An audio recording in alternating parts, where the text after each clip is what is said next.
figured I'd make you a quick little video, a little short one about that spindle.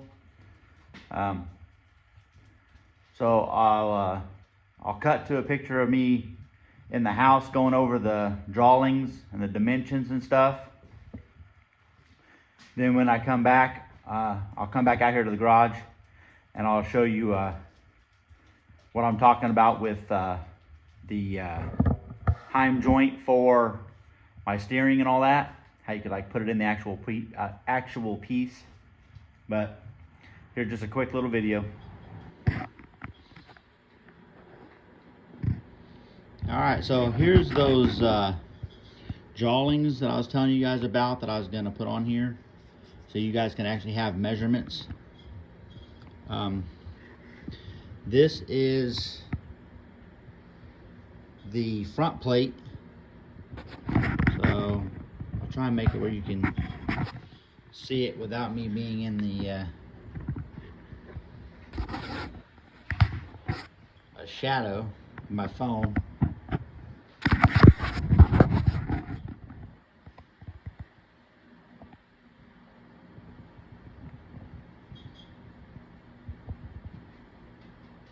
That one.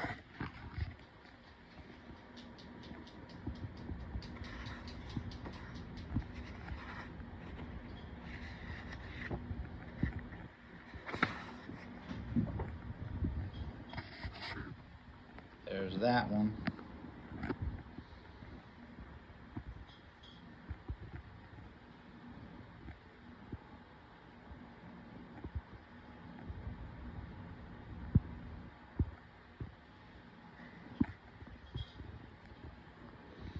That one down there is 1.5 inches between the holes here. Each hole is 3/4 of an inch, and then the plate itself is 1.5 inches wide by 9 3/4 inches long. This is the caliper mounting plate.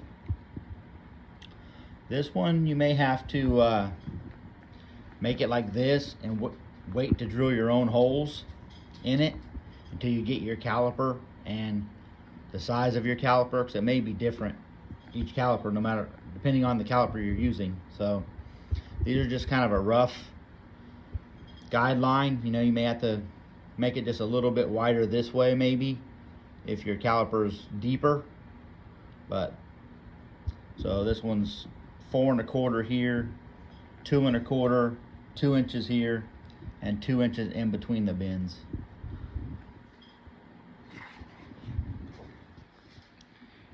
This one has a lot on it. This one is the bottom mounting tab for the steering. So this is basically where your tie rod would bolt in. There'd be a bolt hole here. This is the bottom plate. So you can get all those numbers. This is the top plate. They are a little bit different. Let you guys get all those numbers. This one over here is 1.25 inches and 1.25 inches and 2 1/4. And then these are the reinforcement straps that goes on the top and the bottom of the tie rod mounting.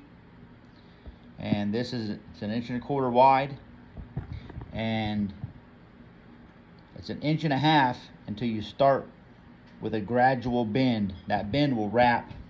It'll start right here, it'll go, and it'll start wrapping around this. So you'll kind of gradually bend this all the way to the end. You'll start to bend at 1.5 inches away from the end, and then the bend will continue for 2.5 inches at this arc right here.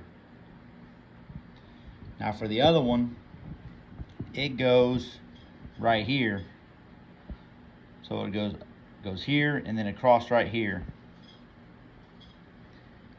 And that is 1.25 inches wide, and it's 3 1/4 long.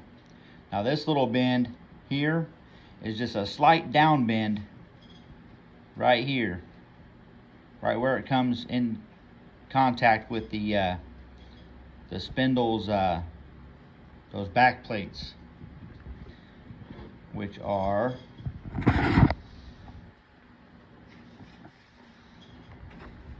right here. So these are the plates that go on the back of the spindle, where the uniball goes here and the uniball cup goes here. And sorry about the shadow. The overall length here is 9 1/4. This is an 1.5 inch hole, just for weight reduction. My uniballs are 1 3/4 inches around. This leg is 3 1/2. This little part is 3/4 inch. And then all these are 1 inch, 1/2 inch, 2 3/4, 3/4, and 1 inch. And then this one's 1 3/4. So for this piece, you'll need 4 of these total. You'll need 2 for each spindle. These you'll need 2 bottoms, 2 tops, 2 of these, and 2 of these. You're going to need 2 of these and 2 of these.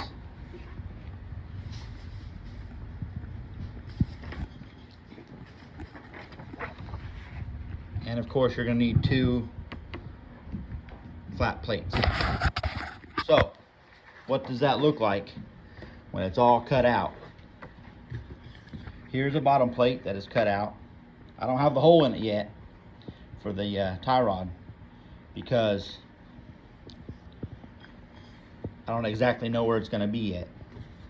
But here's one of those straps. Here's one of the other reinforcement straps for that.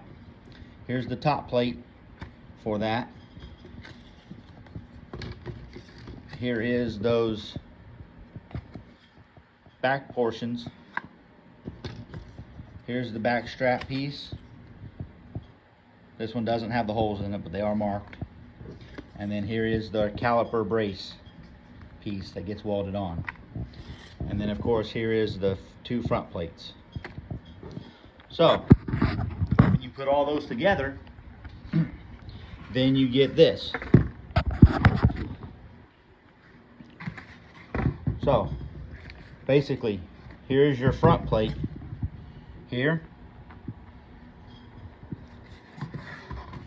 Here it is on the spindle. So your front plate goes here. Just mark the holes of your bearing after you get your bearing. So then that's the front plate. And then of course here is the caliper mount. It goes on the side of that. And then if you look at the side this way, or we'll look at the top. Actually, we'll flip it all the way over. Flip it all the way over to the back. Here is that back strap piece. That goes in between 2 of these. This one goes here, and another one goes here. And then this piece goes on top of them, like this.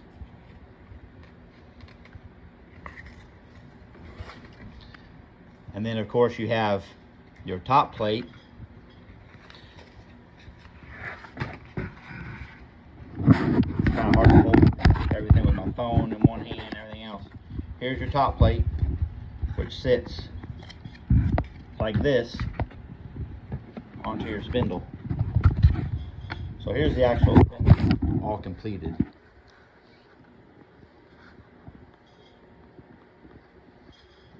So there's the bottom plate.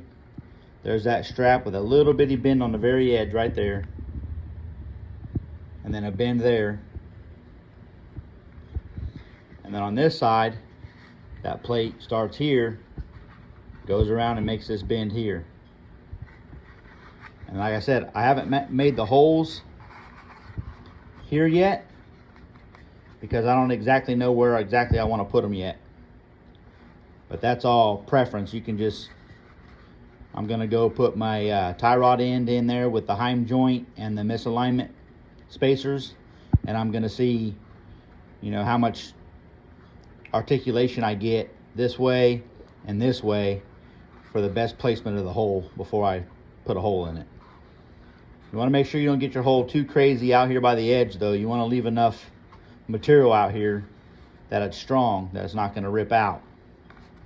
So, but that is the gist of it. Now you may have to do a little different modifications here on yours. Like if you have a bigger caliper, this piece may need to be bigger. You know, your holes may need to be drilled closer together, so you may have to make a little bit different piece to hold your caliper. But basically you make this piece go to your caliper, and then when you put the caliper rotor and all that together, then you just made it up to the front flange where you need to and weld it on. So this is kind of project specific, I guess I would say, depending on your caliper and, you know, if you're running like dual piston, 4 piston, you know, I don't know whatever you run, this is gonna be a little different probably. But I just figured I'd give you guys a brief video of that so you can have the actual measurements in inches. That way you can draw it out just like I did. Draw it out on a piece of paper, measure it, and then you can just take and cut these out, trace them to this foam board, and then cut that out, and then you can hot glue gun it together. Then you have an actual 3-dimensional piece that you can put on the actual, you know, up to your bug or whatever other project. I guess you can make it for any vehicle you wanted to, I guess, if that you were building dune buggy, sand rail, you know, if you wanted it to use the same Toyota 4Runner bearings and stuff. So all right, if you have any questions or whatever, just leave them in the comments, or I appreciate you guys watching, and have fun.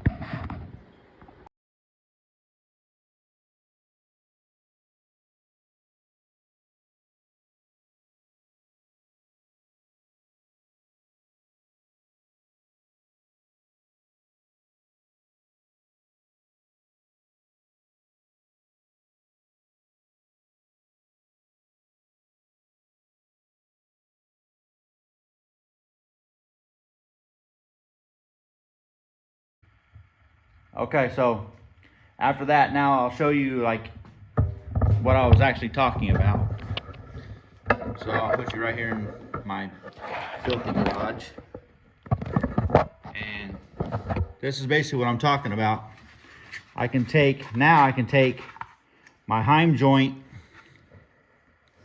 with the misalignment spacers in it, and I can actually put it inside of where I'm wanting to mount it to. Slides right in there. Now I can actually just hold it and be able to take a look at it and see where do I actually want to make the hole to put the bolt through. See, I want to keep a little bit of clearance here, but I want to keep it out enough too to where I get some good movement out of it, you know, for my steering. See what I'm saying? So it may need to come out a little bit further.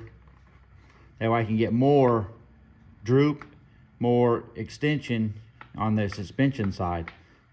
See what I'm saying?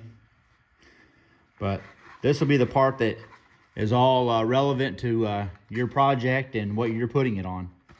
But yeah, so that's how it is. Pretty neat. Highly suggest you making one for yourself, and makes it a lot easier to do things, you know, than trying to just measure into free space, free air. But all right, well, thanks guys for watching, and we'll see you later.